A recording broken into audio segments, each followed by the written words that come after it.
But in the last class, we take up the topic of surface chemistry. As we had discussed, one chapter will be offline from Panchkula and one chapter will be offline from Chandigarh. हमने last class में surface chemistry start किया.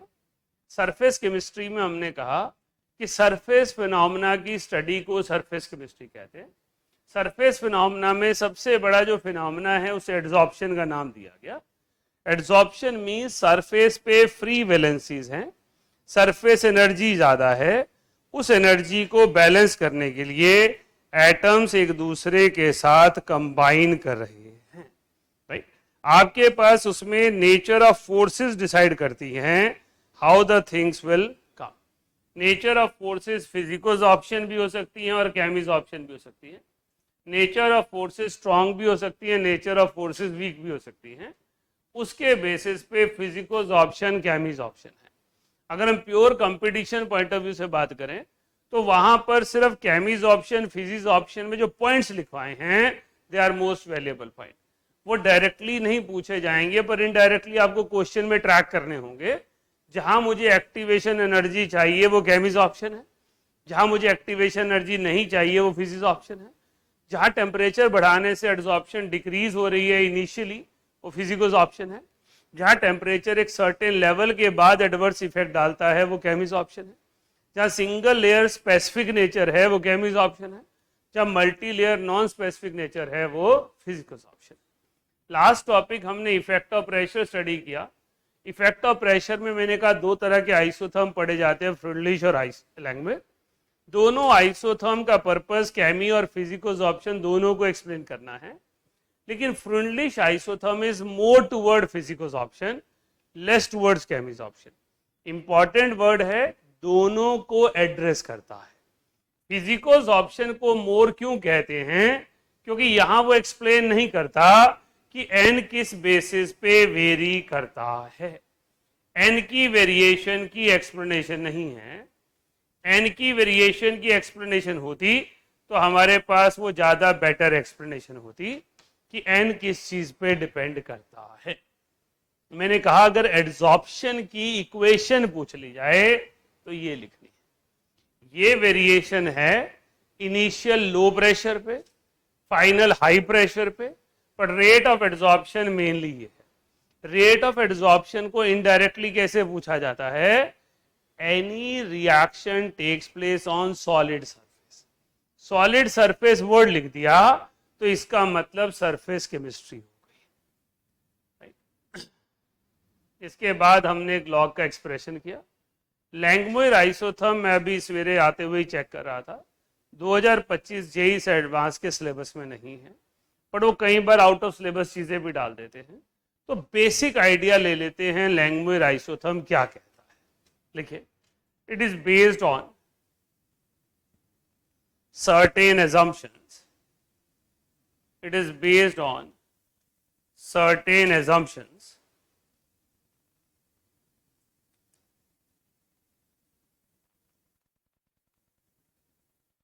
number one, there are fixed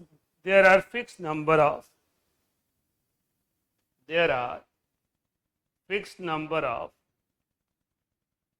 active sites on the surface of adsorbent. There are fixed number of active sites on the surface of adsorbent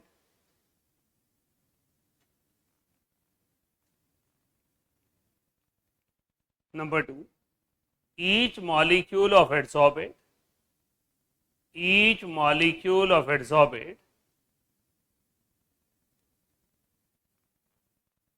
interact with one active site. ये दो लाइनें ही इसे मोर toward केमिजॉर्प्शन बना देती है.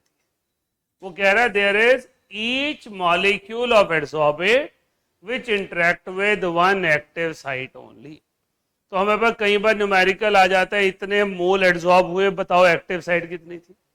Active site के लिए indirect number दे देते हैं कोई तरीका और बताते हैं इतनी मोलर कंसंट्रेशन चेंज हुई, तो आप बताएं रेशो ऑफ एक्टिव साइट्स क्या थी, जो occupy.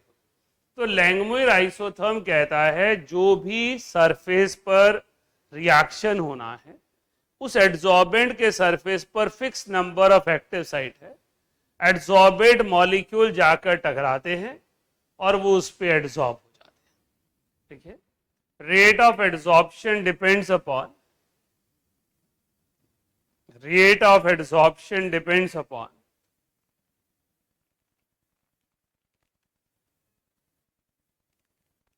vacant sites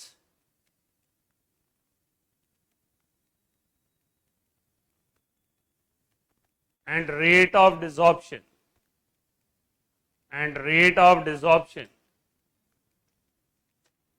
depends upon fraction of sites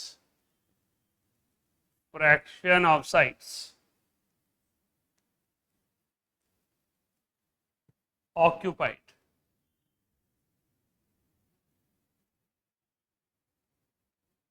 कह रहा है कि एड्सॉर्प्शन डिपेंड करता है कितनी साइट्स खाली पड़ी हैं, क्वाइट ऑब्वियस है, कितने लोग और मैं क्लासरूम में बिठा सकता हूं, डिपेंड करता है कितनी जगह खाली, और कितने लोग बाहर जाएंगे डिपेंड करता है कितनी सीट भरी हुई है, राइट। तो desorption depends upon number of sites occupied and adsorption depends upon number of sites vacant.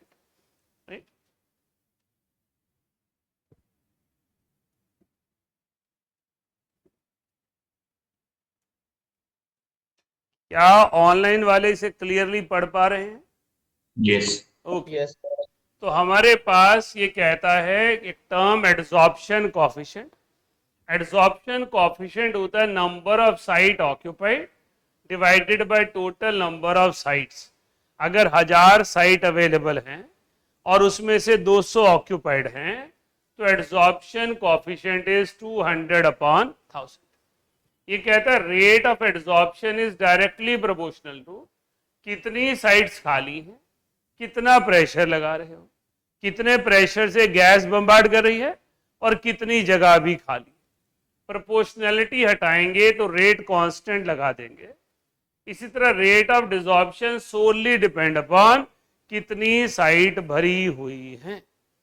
At equilibrium adsorption और डिसॉर्प्शन बराबर होंगी, तो के एड्सॉर्प्शन 1 माइनस थीटा पी, के desorption into theta. Just mathematically rearrange किया ताकि एक थीटा की टर्म में एक्सप्रेशन आ जाए। थीटा किस चीज को रिप्रेजेंट कर रहा था, कितना सरफेस ऑक्यूपाइड है, वही आउटपुट बनेगी।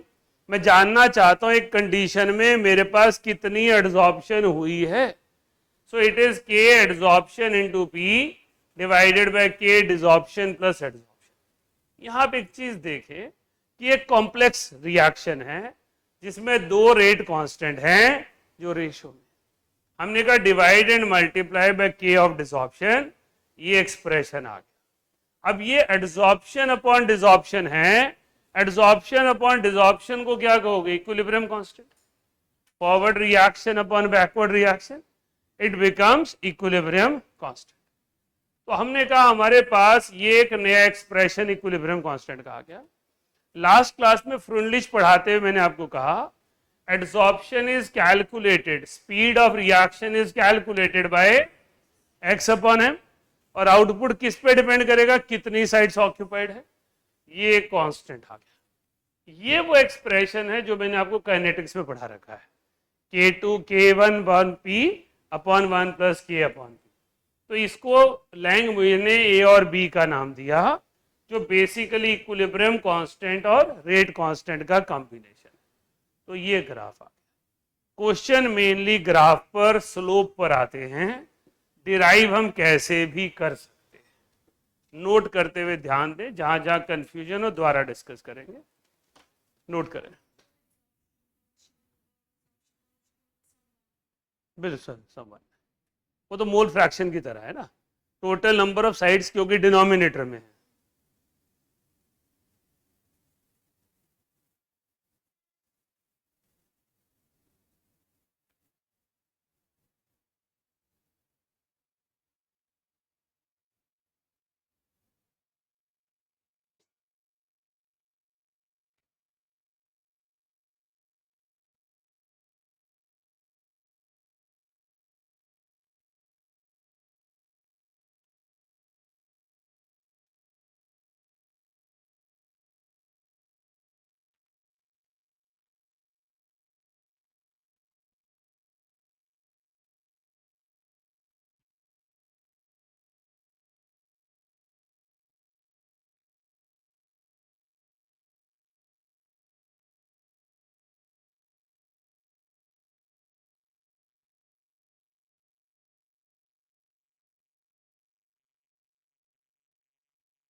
अच्छा, P is the pressure, adsorption depends upon the pressure applied, कितना फोर्स लगा रहे हैं।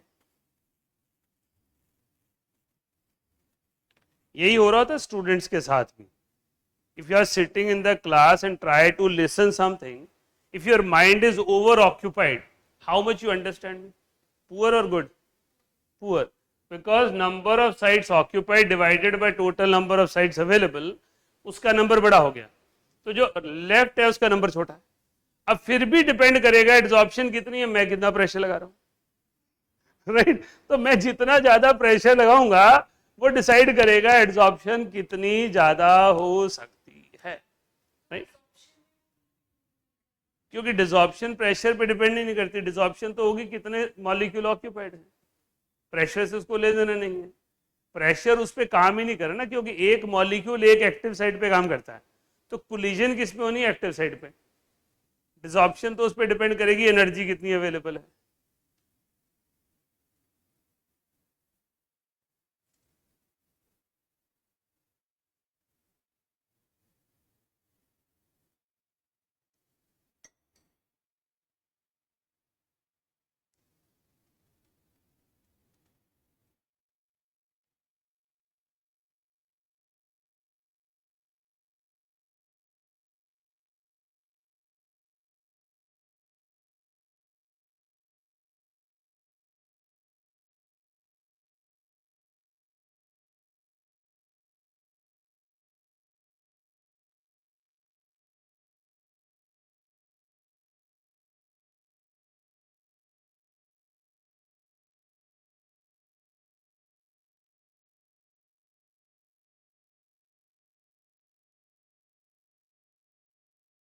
इस पूरे एक्सप्रेशन में जो काम की चीज है वो पहली ये 3 लाइन है और लास्ट का फाइनल एक्सप्रेशन है। रेस्ट एक स्टूडेंट की क्यूरियोसिटी है how expression has been derived.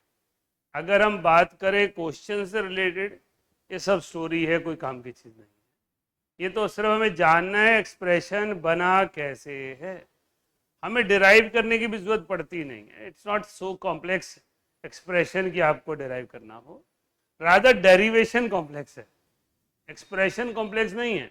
Expression में तो सिर्फ 2 कांस्टेंट है जिसकी रेशियो की बात हो रही है। ये क्लियर होना चाहिए कि थीटा किस चीज को रिप्रेजेंट करता है, एड्सॉर्प्शन किस चीज पे डिपेंड करेगी और डिसॉर्प्शन किस चीज पे डिपेंड करेगी। कर लिया ऑनलाइन वालों ने भी? चलो आगे। यस। यस। रुक जाओ सर 2 मिनट। लिखिए, एक्सप्रेशन नोट कीजिए। अब फाइनल आपके लिए दूसरी चीज ये इंपॉर्टेंट है कि रेट ऑफ एड्सॉर्प्शन का ग्राफ कैसे बनेगा।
ये ए बी लिखने की जरूरत नहीं थी मुझे, पर स्टैंडर्ड नोशन यही आता है, राइट। तो मेरा काम यहीं खत्म हो जाता है, इस एक्सप्रेशन के बाद कुछ लिखने की जरूरत नहीं पड़ती है।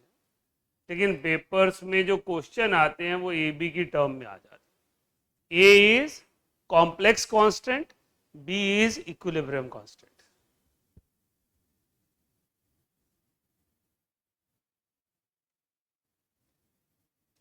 लास्ट तो आप सब समझते हैं, सिंपल स्ट्रेट लाइन इक्वेशन लगा के स्लोप और इंटरसेप्ट बना के ग्राफ प्लॉट किया गया है।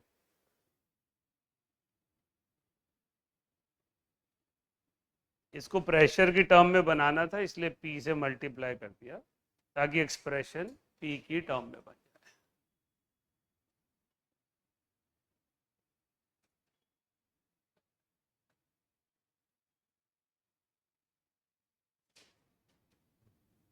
हाँ जी, हो चले आगे। तो आपके पास लैंगमुइर आइसोथर्म और फ्रुंडलिश आइसोथर्म दोनों ही फिजिको और केमिज ऑप्शन पे लगाए जा सकते हैं। लैंगमुइर ने बेस ही स्टार्ट किया, one molecule interact with one active site, so that is specific. वो कह रहा है कि जो एक्टिव साइट पर बॉन्ड बनना है, जो प्रेशर लगा रहे हो, वो एड्सॉर्प्शन डिसाइड करेगा। वो बॉन्ड स्ट्रांग है या वीक है, वो डिसऑप्शन डिसाइड करेगा। अगर वो फिजिकोस ऑप्शन होगी तो डिसऑप्शन साथ साथ शुरू हो जाएगी क्योंकि बॉन्ड वीक है। अगर वो केमिज ऑप्शन होगी तो डिसऑप्शन स्लो होगी क्योंकि वो बॉन्ड स्ट्रांग है। तो डिसऑप्शन रेट ज्यादा होगी या कम होगी, वो थीटा पे डिपेंड करेगी। राइट, नेक्स्ट लिखिए। Expression of Langmuir is used, expression of Langmuir is used as rate law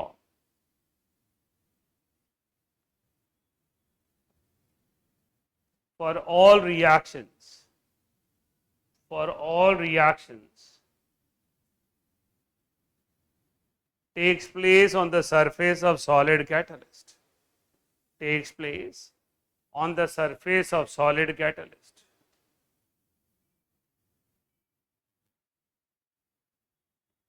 They have complex order, they have complex order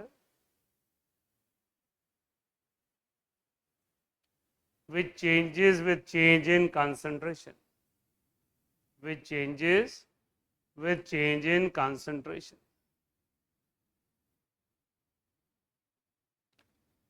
यही सेंटेंस है जिसके कारण मुझे लगता है एडवांस वाले इस चैप्टर को नहीं काट पाए, क्योंकि केमिकल काइनेटिक्स का क्वेश्चन बनाना है which reaction has variable order. Right, kinetics का क्वेश्चन बनाना है कहां पर इक्विलिब्रियम कांस्टेंट और रेट कांस्टेंट दोनों की ब्लेंडिंग हो रही है। So these are one of the very few important reactions, और ये वो रिएक्शन है जो हमारी डे टू डे लाइफ की बहुत सारी इंडस्ट्री के साथ अटैच है। राइट, आप सब जानते हैं, शायद सुना हो, आपके जितना भी शुगर घर पहुंच रहा है वो शुगर कोन जूस से ही पहुंच रहा है। शुगर केन जूस से बनने वाली शुगर तो वाइट नहीं हो सकती, तो कलर डिस्चार्ज किससे कराया जाता है? एड्सॉर्प्शन से। तो उसकी इफेक्टिवनेस कैलकुलेट कैसे होगी जब तक लैंगमुइर पता ही नहीं, हमें कैलकुलेशन फ्रुंडलिश की पता ही नहीं। राइट, तो इसलिए इस टॉपिक को रखा गया। लिखिए, rate expression for adsorption from liquid solutions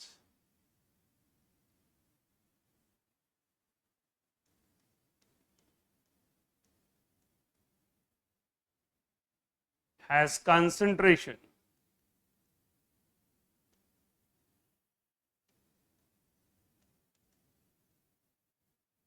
in place of pressure.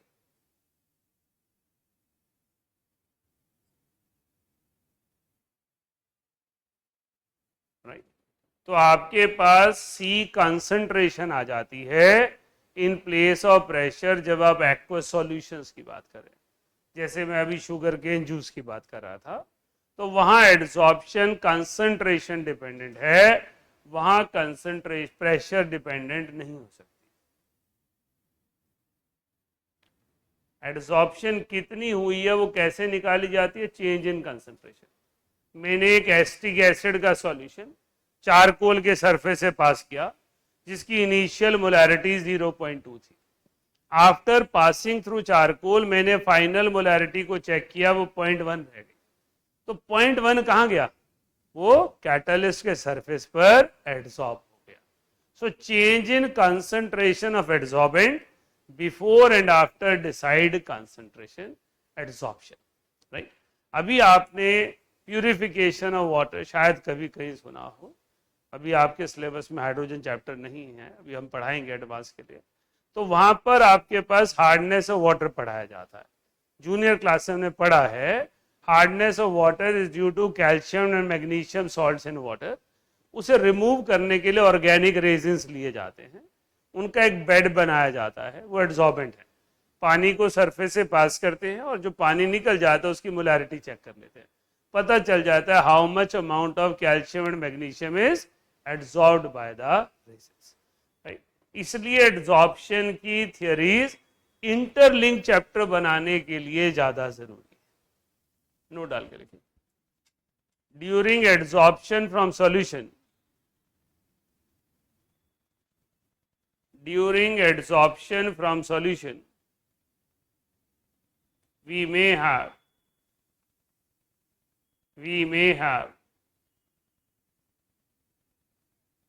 adsorption of solvent in preference to solute. During adsorption from solution we may have adsorption of solvent in preference to solute.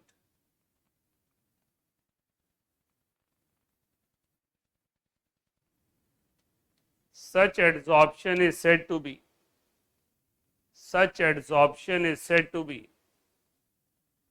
negative adsorption. Such adsorption is said to be negative adsorption, right? Target solute को adsorb करना था, concentration को dilute करना था, लेकिन solvent की affinity ज्यादा थी, प्रेफरेंशियली वो एड्सॉर्ब हो गया। ये कहाँ यूज होगा? Dryness of solutions. आप सॉल्वेंट को बाहर निकालना चाहते हो तो आप वहां पर नेगेटिव एड्सॉर्प्शन यूज करेंगे। देखिए, it results in increasing concentration of solution, it results in increasing concentration of solution as adsorption of solvent increases. As adsorption of solvent increases, concentration.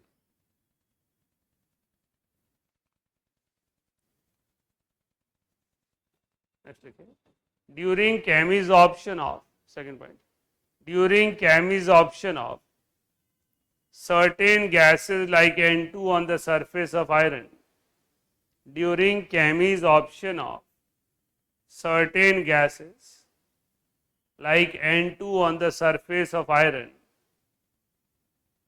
and hydrogen on the surface of nickel or platinum,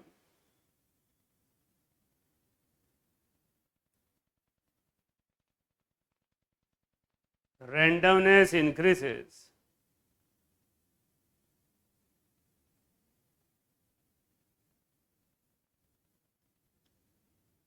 as molecular form changes to atomic form.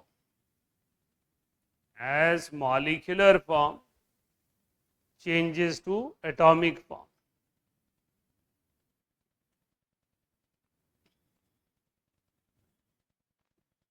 ये transition metal chapter में भी पूछा जा सकता है। ये आपके पास nitrogen और आयरन की एफिनिटी का भी टॉपिक है। हाइड्रोजन और निकल, हाइड्रोजन और प्लैटिनम, हाइड्रोजन और पैलेडियम का भी है। ये कॉमन सी चीज है जो आप बहुत सारे चैप्टर में यूज कर रहे हैं। कॉमन रिड्यूसिंग एजेंट ही निकल और प्लैटिनम होते हैं, लेकिन उनके सरफेस पर H2 गैस नहीं होती, एटॉमिक फॉर्म होती है। लिखिए, इन सच processes bond energy is required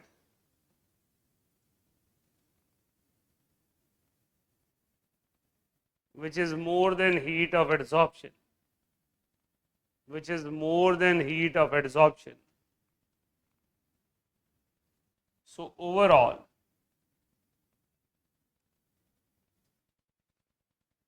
heat is adsorbed.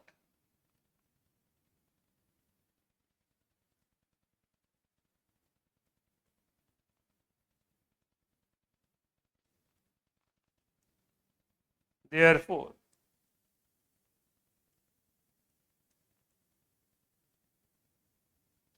delta H is positive, delta S is positive, T spontaneity is greater than T equilibrium.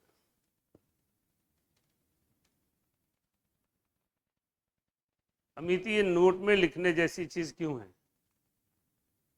क्योंकि थर्मोडायनेमिक्स ऑफ एड्सॉर्प्शन में दोनों negative होते हैं, राइट? आपने लास्ट क्लास में लिखा कि एड्सॉर्प्शन के delta H, delta S, delta G all 3 are negative क्योंकि स्पॉन्टेनियस फिनोमेना है, राइट? ये सभी लो टेम्परेचर पे फेवर होती है, बट जहां केमिसॉर्प्शन होगी एटॉमिक फॉर्म में वहां ये होगा। जहां केमिसॉर्प्शन हो, डेल्टा जी तो नेगेटिव ही है क्योंकि रिएक्शन स्पॉन्टेनियस है। ऐसे रिएक्शन कंडीशनली स्पॉन्टेनियस होते हैं। जो लास्ट क्लास में लिखे थे उनका T spontaneity less than equilibrium था, इनका T spontaneity more than equilibrium है, राइट? तो नोट में इसलिए डलवाया है कि आपने मेन चैप्टर पे इन्फ्लुएंस नहीं आने देना, इसका वहां गड़बड़ नहीं करनी है, राइट? ये नहीं सोचना है कि डेल्टा एच नेगेटिव पॉजिटिव दोनों होता है। मैं general statement they the, adsorption is associated with loss of energy and decrease in randomness, तो सही मानना है। ये नहीं कहना मैंने तो पढ़ा था डेल्टा एच पॉजिटिव होता है, राइट? जनरल एड्सॉर्प्शन का डेल्टा एच नेगेटिव ही होता है, रैंडमनेस डिक्रीज ही होती है। वो तो certain very few cases of chemisorption where bond dissociation is observed, there delta G, delta H and delta S are positive, right? इसलिए नोट डाल के लिखवाया ताकि आप कहीं गड़बड़ ना करें। लिखिए, at low temperature, at low temperature. Sir ये नोट का ही पार्ट है? हाँ जी बेटा। At low temperature adsorption of N2 on iron is physicosorption. At low temperature, adsorption of N2 on iron is physicosorption. And at high temperature,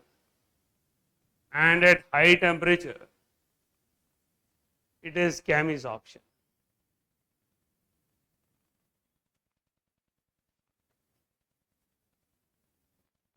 इसीलिए note का part है। एक ही adsorption में दोनों फॉर्म, लो टेम्परेचर पे N2 गैस है, high temperature पे atomic nitrogen है। लो टेम्परेचर पे भी एड्सॉर्प्शन फेवर्ड है, हाई टेम्परेचर पे भी एड्सॉर्प्शन फेवर्ड है, मॉडरेट टेम्परेचर पे ग्राफ नीचे जाएगा। तो ये ऊपर नीचे चलना है। जहां पर लो टेम्परेचर पे बेस्ट एड्सॉर्प्शन हो रही है 198 केल्विन पे नाइट्रोजन गैस की आयरन के सरफेस पे। आप टेम्परेचर बढ़ाते हैं, एड्सॉर्प्शन कम हो जाती है, N2 एस्केप करना शुरू हो जाता है। जैसे आप टेम्परेचर 500 लेके जाते हैं, एड्सॉर्प्शन फिर बढ़नी शुरू हो जाती है, 700 केल्विन पर मैक्सिमम हो जाती है, क्योंकि वहां नाइट्रोजन गैस एटॉमिक फॉर्म में कन्वर्ट हो जाती है। तो नाइट्रोजन गैस की एड्सॉर्प्शन आयरन के सरफेस पर केमिसॉर्प्शन भी और फिजिकोसॉर्प्शन भी है, right? So this is about adsorption. Syllabus में हमारे अभी दो ही पार्ट हैं, एक एड्सॉर्प्शन है, एक कोलॉइडल सॉल्यूशन है। तो अभी हम कोलॉइडल सॉल्यूशन कर रहे हैं।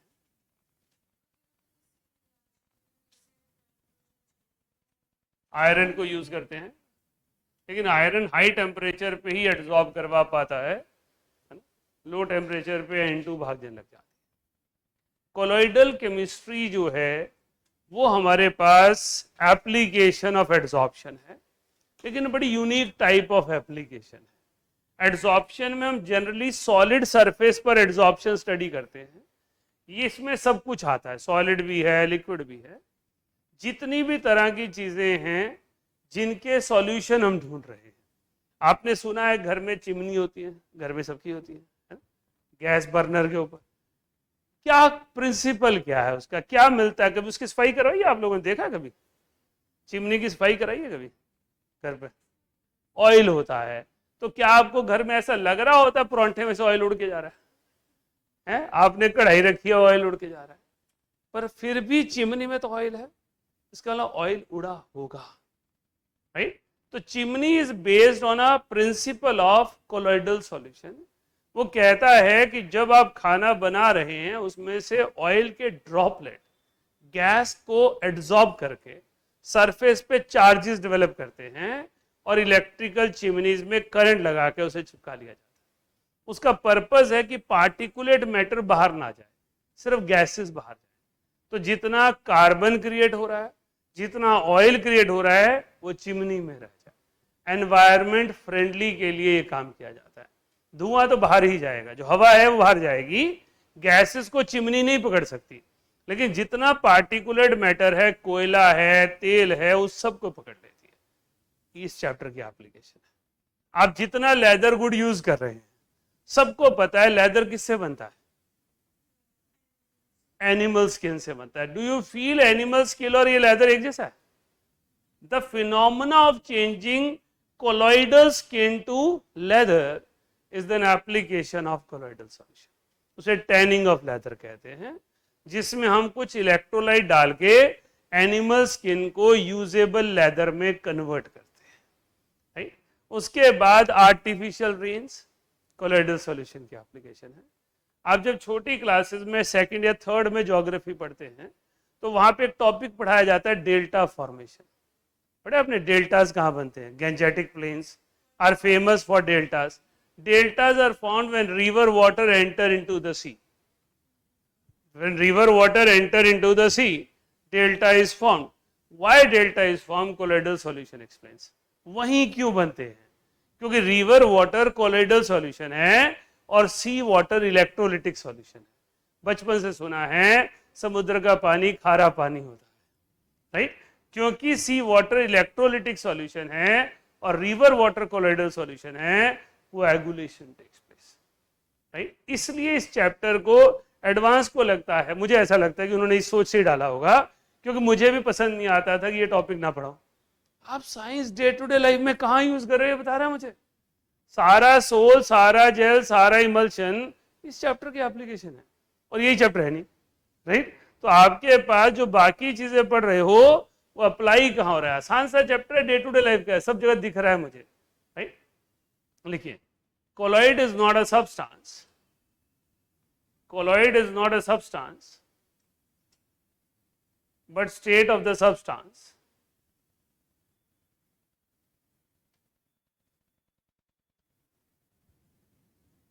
It means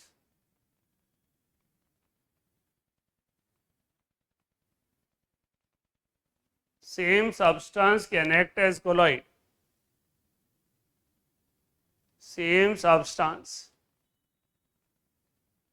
can act as colloid or crystalloid under different conditions.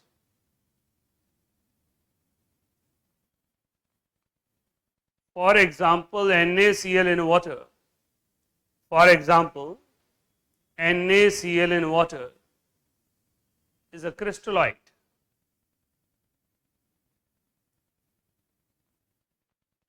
While in benzene, it is a colloid. While in benzene, it is a colloid. Right?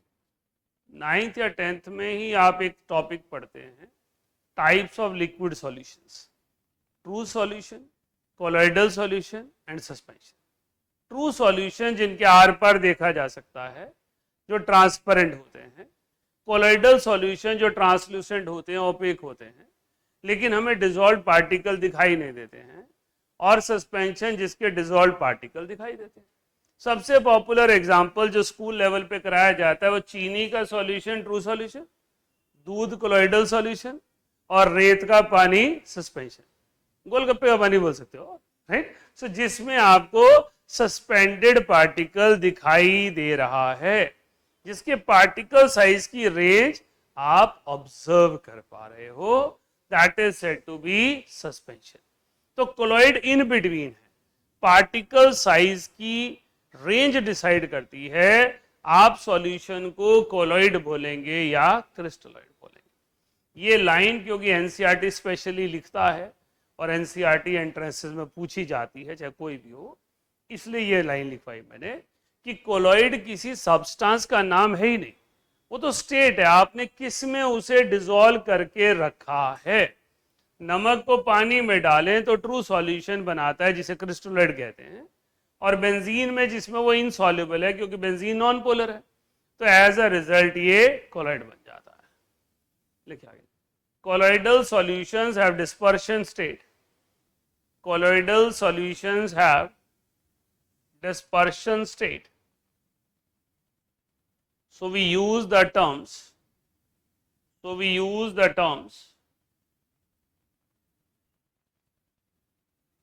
dispersed phase and dispersion medium. So we use the terms dispersed phase and dispersion medium instead of solute and solvent.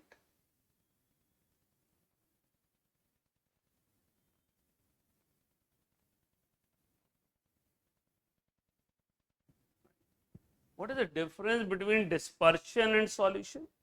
Solution homogeneous होते हैं, dispersions heterogeneous होते हैं। Dispersion में evenly solution में सारी चीज move नहीं करती, अलग अलग layers बन जाती है। आपके पास जिसे आप लास्ट क्लास में एडजॉर्बेट एडजॉर्बेंट कह रहे थे, उसी को डिस्पर्स्ड फेज और डिस्पर्शन मीडियम कह रहे हैं। डिस्पर्शन मीडियम सॉल्वेंट इक्विवेलेंट है और डिस्पर्स्ड फेज सॉल्यूट इक्विवेलेंट है। डिस्पर्स्ड फेज में पूरे सब्सटेंस को कह रहा हूं, और एडजॉर्बेंट जो होता है, एडजॉर्बेट जो होता है, वो एक पर्टिकुलर मॉलिक्यूल होता है। जैसे आप घर में दूध यूज कर रहे हैं, milk is a surprising liquid.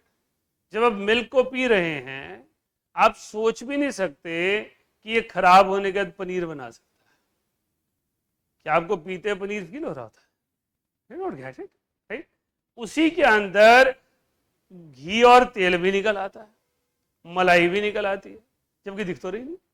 जबकि डायरेक्टली पतीले में मिल्क पड़ा है, you can not think of कि इसके ऊपर मलाई आएगी, इसकी चर्निंग करेंगे और इसमें से घी निकाल लेंगे, राइट? इसका मतलब सारी चीजें वहां अंदर लेयर्स के ऊपर डिस्पर्स फॉर्म में था और इवनली बना हुआ था। पनीर के बनने को कोएगुलेशन कहते हैं, राइट? आपका ये चैप्टर इतना इजी है अगर आप कोएगुलेशन को डे टू डे लाइफ में समझें। दूध को फाड़ के पनीर बनाना है, क्या करूं? लेमन डालें, और क्या करें? विनेगर डाल दें। हाँ जी, क्या करें? विनेगर ही बोल रहा था, विनेगर बोल रहा था, सिरका ही बोल रहे, और कुछ? टाटरी भी डाल सकते हैं, पोटाशियम। आपको ये समझना है, एसिड का डालना चेंज इन पीएच है और पोटाशियम का डालना एडिशन ऑफ इलेक्ट्रोलाइट है, राइट? बल्क लेवल पे इलेक्ट्रिसिटी से करवाई जाती है, राइट? हम घरों में तो हमें कितना सा चाहिए, 2 लीटर दूध फाड़ना है, राइट? थोड़ा सा डाला चुटकी भर और काम हो गया। तो इस चैप्टर का एक आर्टिकल है कोएगुलेशन। अब क्या उसमें अलग से पढ़ने की जरूरत है? Coagulation can be forced by change in pH, coagulation can be forced by addition of electrolyte, coagulation can be forced by electrolysis, coagulation can be forced by temperature. गर्मियों में वैसे पड़ जाता था, right? So it is being important to understand कि disperse phase dispersion medium को जोड़ के रखा हुआ है, आप उसे डिस्ट्रॉय कर सकते हैं, राइट? अभी तो आप सबकी वो जनरेशन है जिन्होंने फेविस्टिक वगैरह देखे होंगे। क्या लिक्विड गम भी देखा आप लोगों ने, यूज किया? अगर लिक्विड गम की कोई बॉटल सूख जाए तो आपके पास इलाज होता है, थोड़ा सा गर्म पानी लो, डालो, शेक करो, गम रीजनरेट हो जाता है। क्या दूध में ऐसा होता है, फाड़ो और वापस दूध बन जाए? इसका मतलब है कोलॉइडल सॉल्यूशन 2 तरह के होते हैं, एक रिवर्सिबल, एक इरिवर्सिबल।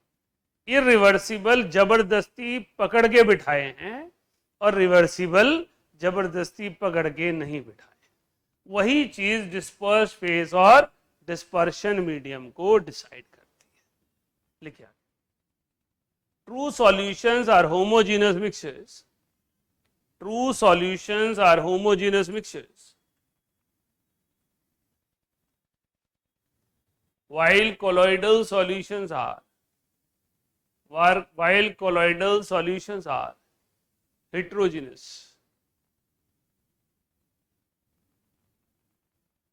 होमोजीनस होता है evenly distribute, particle size is very small, we can not see them. Heterogeneous means पूरी तरह से जेलिंग नहीं हुई है, दोनों अपनी अपनी इंडिविजुअलिटी को सर्टेन लेवल पर मेंटेन किए हुए।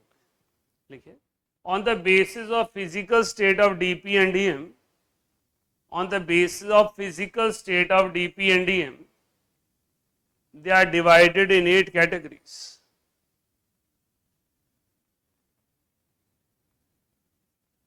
फिजिकल स्टेट का मतलब सॉलिड लिक्विड गैस, तीन तीन के कॉम्बिनेशन से 9 बनने चाहिए थे, यहाँ 8 लिखे हैं। क्या वजह होगी, 9वां कहाँ गया?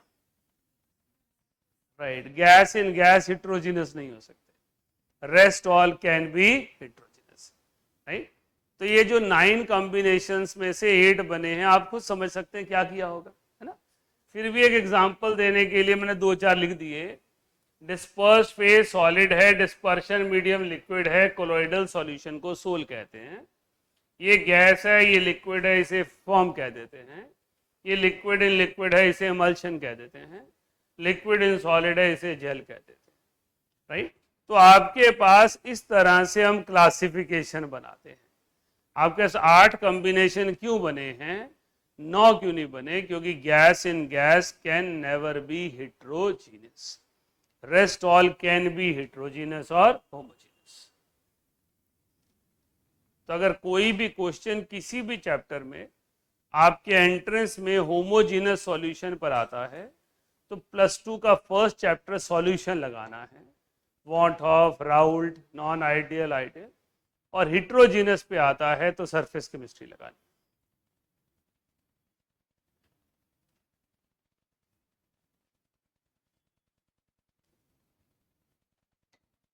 जो मैंने अभी सेंटेंस बोला है वो आपकी अंडरस्टैंडिंग के लिए बोला है, क्वेश्चन से हिंट कैसे दें।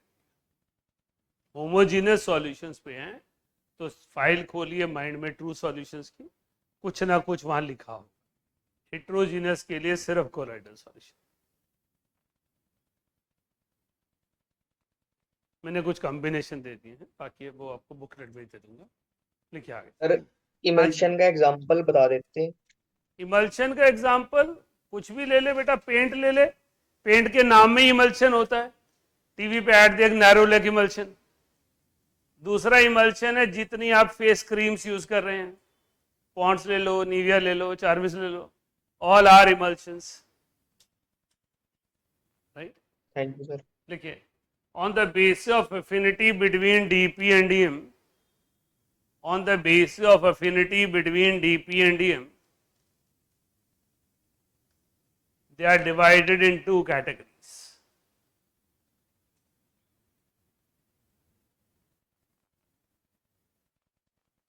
Lyophobic and lyophilic. यहां मैंने कोलोइड्स लिखा है, तो मैं 8 की 8 कैटेगरी को डायरेक्ट एड्रेस कर रहा हूं, इसीलिए इसको लायोफोबिक कहा गया, हाइड्रोफोबिक नहीं कहा गया। हाइड्रोफोबिक होता तो सॉल्वेंट डिफाइंड हो जाता water.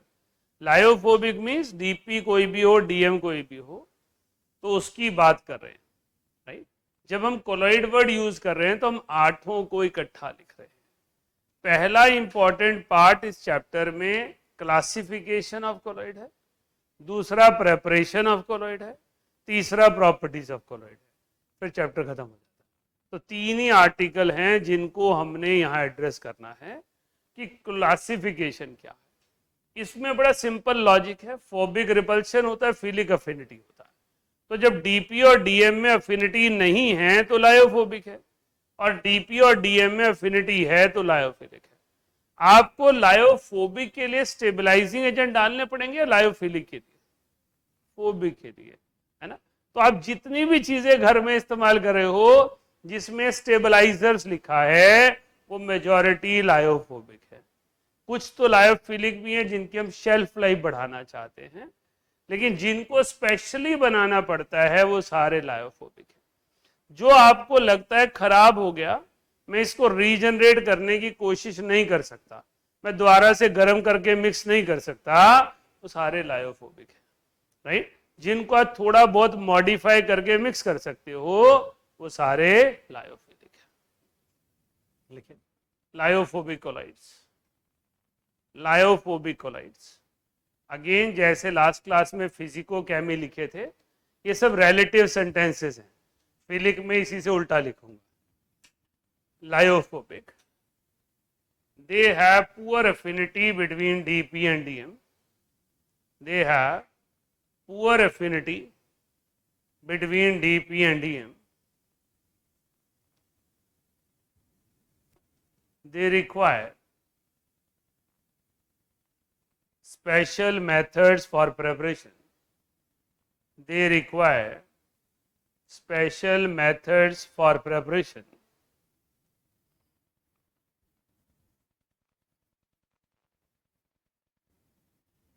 they are irreversible colloids.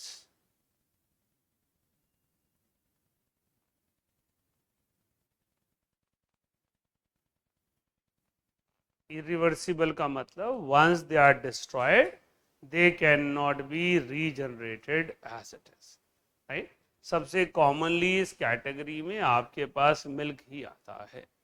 Milk मैं क्यों बोलता हूं कि क्योंकि मिल्क हम सब ने देखा है।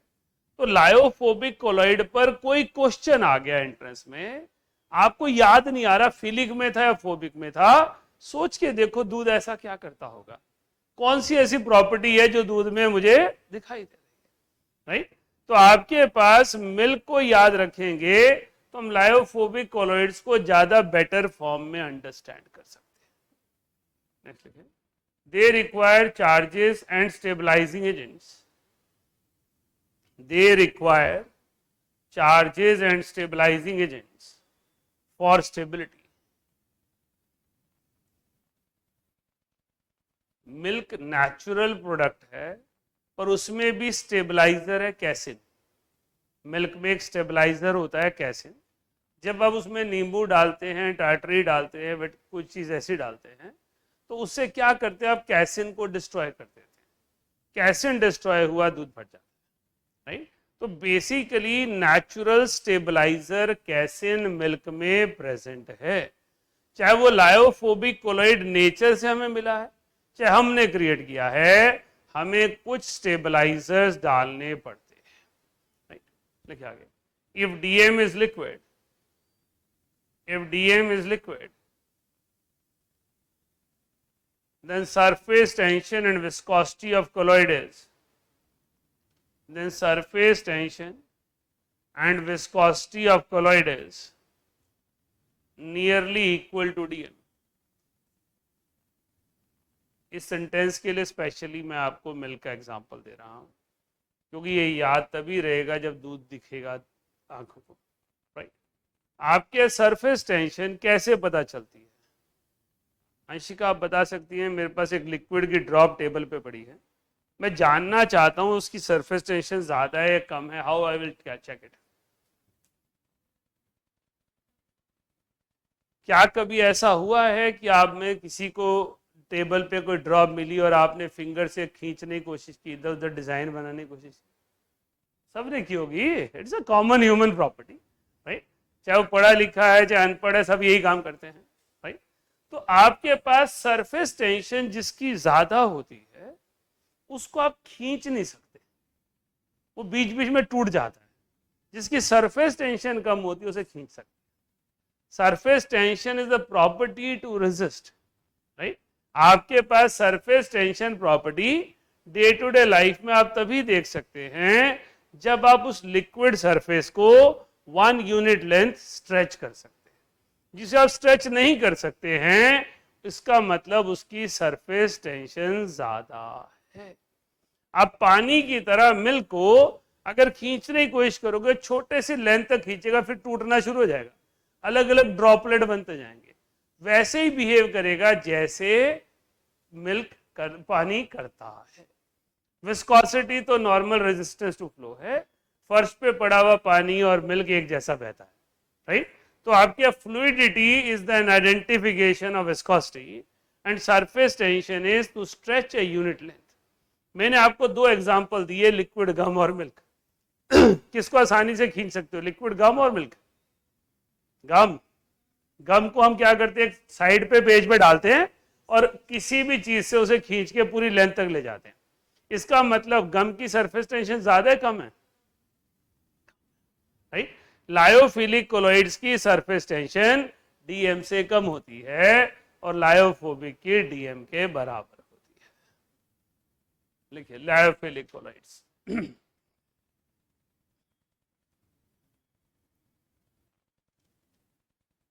they have stronger affinity between dp and dm. They have stronger affinity between dp and dm.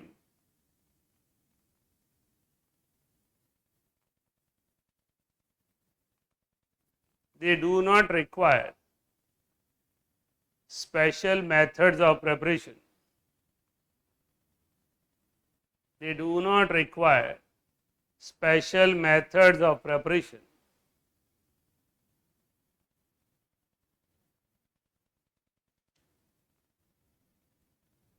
They are reversible. They are reversible.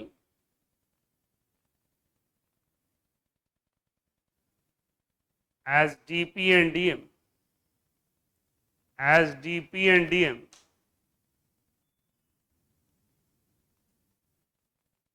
can be easily mixed. Even once colloid is destroyed.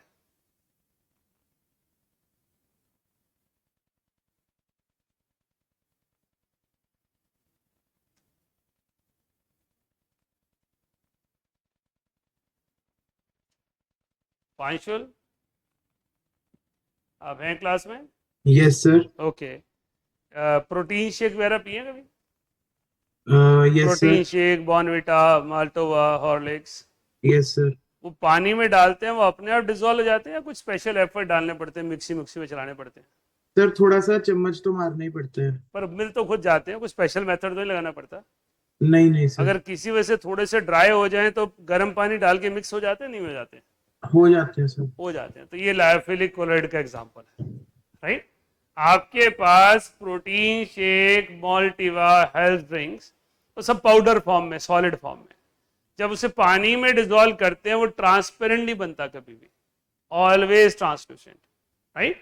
But you don't require any special for the method for preparation. Once they are little bit dry, you can add hot water, stir them again, they are ready, right? So that is an example of lyophilic colloid. उनकी reversibility, right? तो lyophilic colloid means where there is an affinity, right? आपके पास जो आप use करते हैं health drink, उसका basic component क्या होता है? कोई पढ़ा डब्बे के पीछे? इतनी ऐड देता बेचारा, वो क्या है उसका नाम, हॉर्लिक्स कि ऑलवेज गेहूं सर, वीट है। वीट लिखा होता है सर। ਉਹ ਵੀਟ ਨਹੀਂ ਲਿਖਾ ਹੁੰਦਾ ਕਾਕੇ, माल्टोज लिखा होता है। हाँ हाँ जी, हाँ जी, माल्टोस। माल्ट शुगर लिखी होती है, malt sugar, maltose. Maltose means carbohydrate. Carbohydrate in water is a lyophilic colloid, right. लिखे आगे। They do not require charges for stability. They do not require charges for stability.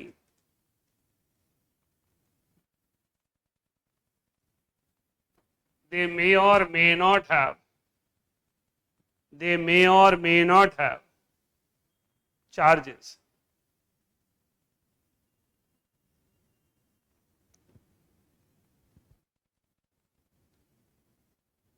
In hydrophilic colloids, in hydrophilic colloids, surface tension is less than water. Surface tension is less than water. And viscosity more than water. And viscosity more than water.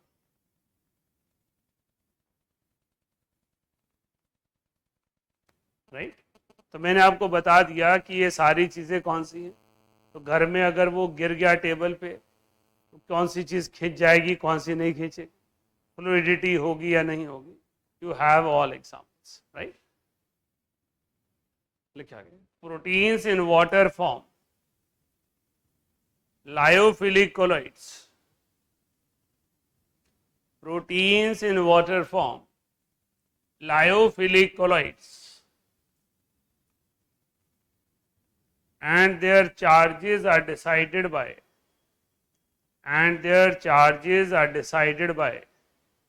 pH.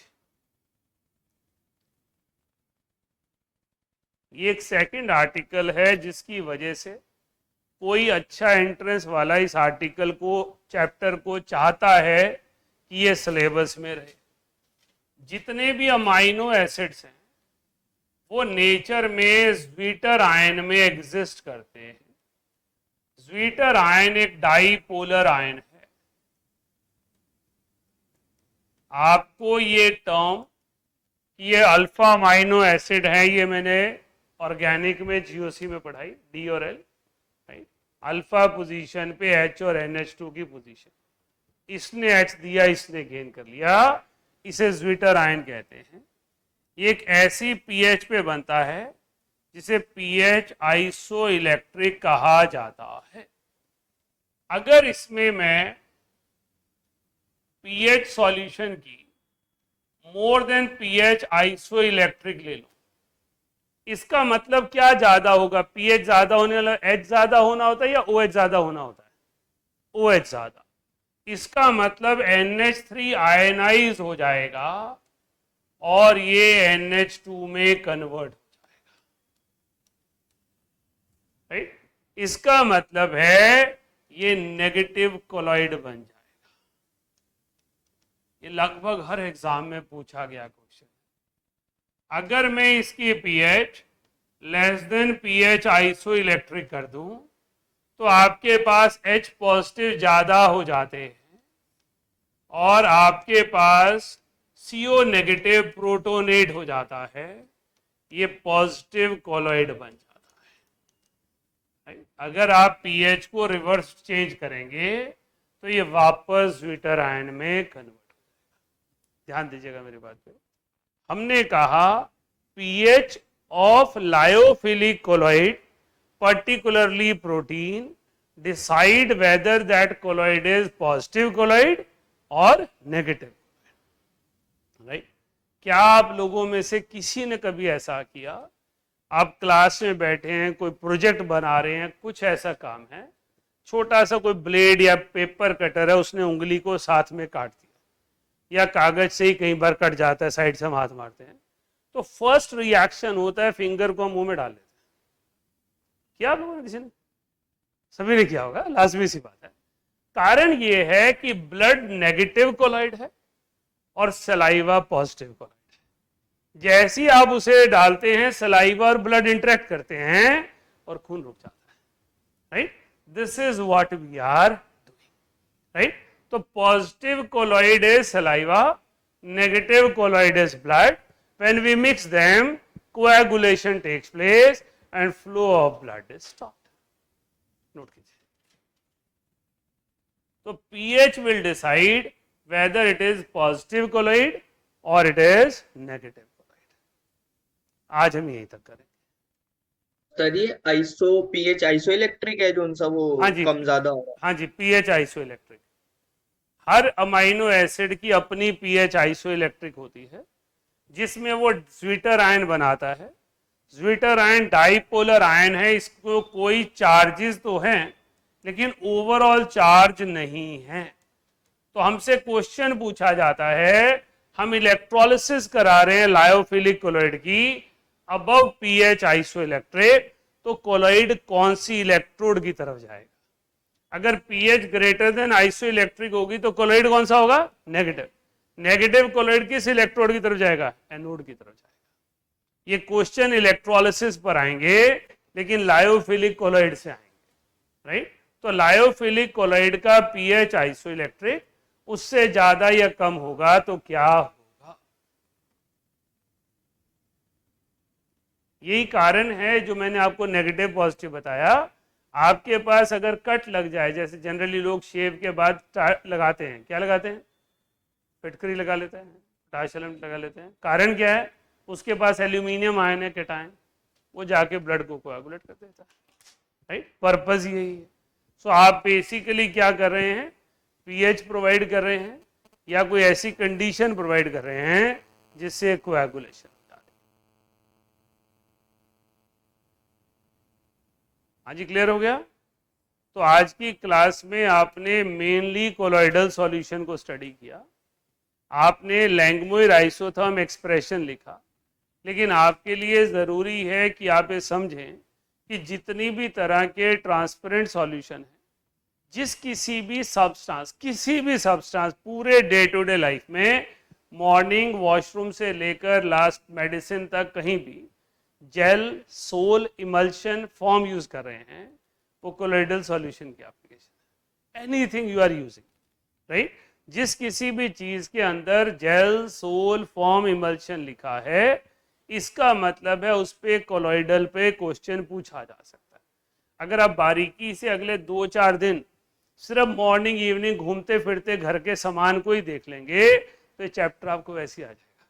मैंने तो सिर्फ sensitize करके वो words add करने हैं कि आपको vision वो मिल जाए कि इसको ऐसे देखना है, राइट। चलिए बाकी नेक्स्ट ट्यूसडे करते हैं, राइट। तो अब क्लास ऐसे ही रखेंगे। सैटरडे वाली क्लास कोशिश में है, कुछ 1-2 फिजिक्स के टीचर का कंसर्न था, तो अगर हम सैटरडे वाली क्लास हो सकता है कि नेक्स्ट सैटरडे 11:30 से 1 करें, और जब हम पंचकुला से रिलीज करेंगे तो मॉर्निंग में होगी, क्योंकि मैं इस टाइम पे तो पंचकुला से लूँगा तो आप कैसे कैसे पहुँचूँगा। तो जब पंचकुला से लेंगे तो मॉर्निंग में लेंगे, उसी टाइम डिसाइड कर लेंगे। वहाँ तो भी टाइम है, ये चैप्टर ख़त्म होने के बाद ही जाएंगे।